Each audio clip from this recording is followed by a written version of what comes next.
The Two Gentlemen of Verona. Valentine and Proteus, two young gentlemen, belonged to Verona. Their bond of friendship was very strong. They spent their time together, except when Proteus went to meet his lady love, Julia. Love was the only topic they disagreed on. Valentine would often make fun of Proteus and express his hope that such fancies would never enter his head. One day, Valentine declared to Proteus that he was going to Milan, from where he would be going around to see the world. Proteus refused to go with him as he did not like to part from Julia. After many friendly exchanges, Valentine started his journey and Proteus wrote a letter to Julia. He gave it to her maid, Lucetta, to be delivered to her mistress. Julia pretended to be unaware of Proteus's love for her, although she herself was in love with him as much as he loved her. She thought that it would be unbecoming of her if she accepted his love immediately. She scolded the maid for receiving a letter from Proteus. When the maid offered her the letter, Julia tore it to pieces, and after the exit of the assistant, picked up the pieces and read the contents. She regretted the act of tearing the letter and to make amends wrote a sweet letter to Proteus. Proteus was elated on receiving Julia's favorable reply. Proteus' father, who just then entered, inquired whose letter he was reading. Proteus replied that it was from his friend Valentine, who was in Milan. The father asked Proteus why he had not gone to Milan with his friend Valentine. Proteus' father remembered his friend's advice that his son, like other men of his age, had to be sent to travel far and wide and learn about foreign places. Valentine, Proteus' friend, had been sent to the court of the Duke of Milan. So he decided to send his son Proteus to join Valentine at the court of Duke of Milan. Proteus knew very well that it would be in vain to argue with his father, for he always wanted anything to be done as he pleased. Julia and Proteus exchanged rings as token of their love. After many words of confirmation for love for each other, Proteus took leave of Julia and left for Milan. The Duke held Valentine in great favor. Valentine had also fallen in love with Sylvia, the Duke's daughter. The Duke's plan was to get his daughter married to Thurio, his courtier. But Sylvia had no liking for the man. When one day Valentine and Thurio were both with Sylvia, the king informed Valentine of the arrival of his friend. No other piece of information could have been more welcome to Valentine, and he spoke very highly of Proteus to the Duke. When Proteus entered, Valentine introduced Proteus to Sylvia. Valentine inquired Proteus the developments in his love for Julia. He also revealed that he was a much changed man and was in love with Sylvia. Now he ardently believed in the greatness of love. Proteus felt victorious over the sudden change that had come upon his friend Valentine. Strangely enough, in one short meeting with Sylvia, Proteus fell in love with her. He forgot that he was betraying his Valentine as well as his lady love Julia, who was pining for his love. All his love for Julia disappeared. Valentine, unaware of Proteus's love for Sylvia, confided in him the whole history of their love, how they had carefully hidden it from the Duke. He also revealed how he had persuaded Sylvia to leave her father's court and go with him to Mantua. He then showed a ladder of ropes which he was going to use to help Sylvia out of her father's court. Proteus unfaithfully decided to tell the Duke of Valentine's plan. He tactfully told the Duke that much against his friendly spirit, he was going to reveal a secret to him because he thought that it was his duty to inform the Duke. Proteus then told the Duke of the intentions of Valentine, including the ladder of ropes that he was going to be used. The Duke was very much pleased by the faithfulness shown to him by Proteus and promised not to reveal how he had learned the news of Valentine's plan of eloping with his daughter. In the evening, The Duke stopped Valentine, who was hurrying towards the palace, telling him that he wanted to discuss some personal issues with him.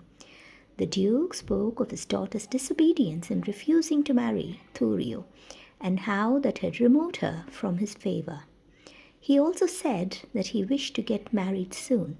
Valentine wondered how he could help the Duke in the matter.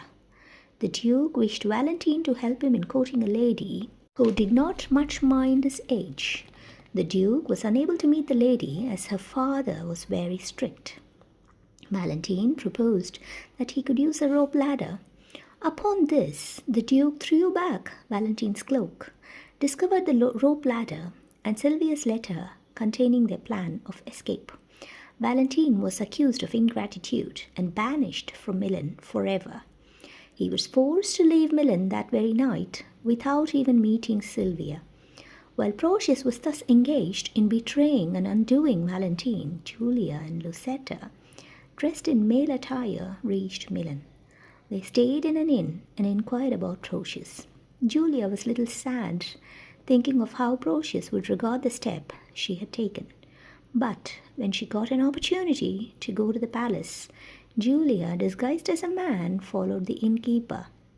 There, she found her lover, Porcius, talking in high terms of Sylvia's beauty, and she accusing him of ingratitude to his lady love and his friend Valentine.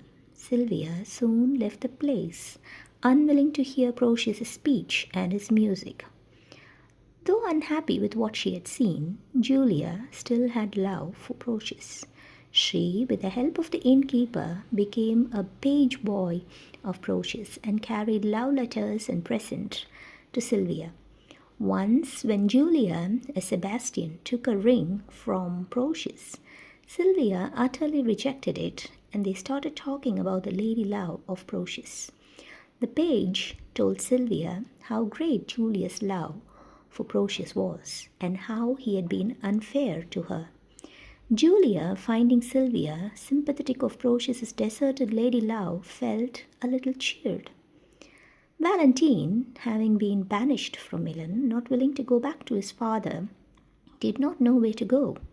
He was stopped by a gang of robbers. They found out that Valentine was in distress, but were impressed by his nobility.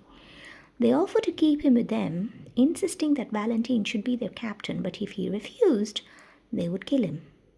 Thus, Valentine became the captain of the robber gang and tried to command them to show compassion to the travelers. Sylvia, believing that Valentine had taken refuge in Mantua, decided to follow him to avoid marrying Thurio, whom her father compelled her to marry. Sylvia, on her way, was stopped by one of the robbers who took her to the captain. On the way, Porcius stopped and rescued Sylvia and thanked his page for informing him of Sylvia's flight. Porcius started once again to compel her to marry him when Valentine appeared. When Valentine found Porcius courting Sylvia, Porcius was ashamed of his behavior. He regretted his past actions and confessed all the wrong that he had done to him. Valentine forgave him and said, "I freely do forgive you and all the interest I have in Sylvia. I give up to you." Hearing this, Julia, though dressed as a man, fainted. When she recovered, she showed a ring that Porcius had earlier given to her. It did not take Porcius long to find out that his page was none other than Julia herself. So overcome was he by the constancy of her love that he gave up all his love for Sylvia. When the friends were rejoicing their reunion, the Duke and Thurio, who had come in search of Sylvia, appeared. Thurio, who approached first, made an attempt to seize Sylvia. But when Valentine threatened him, Thurio drew back. The Duke, who was a bold man himself, mocked Thurio for his cowardice and commanded Valentine that he deserved an empress's love for his bravery. The Duke said, "You shall have Sylvia, for you have deserved her well." Valentine gratefully accepted the Duke's present and begged of him to forgive the thieves, assuring the Duke that they would soon be reformed and could take up any job because most of them had been banished for their offenses. Proteus experienced enough punishment in narrating his shameful tale of love for Sylvia and the consequential betrayal of his friend. Valentine and Proteus became reconciled, and each found his lady love once more. The lovers returned to Milan and were solemnly wedded in the presence of the Duke amidst great celebration and rejoicing.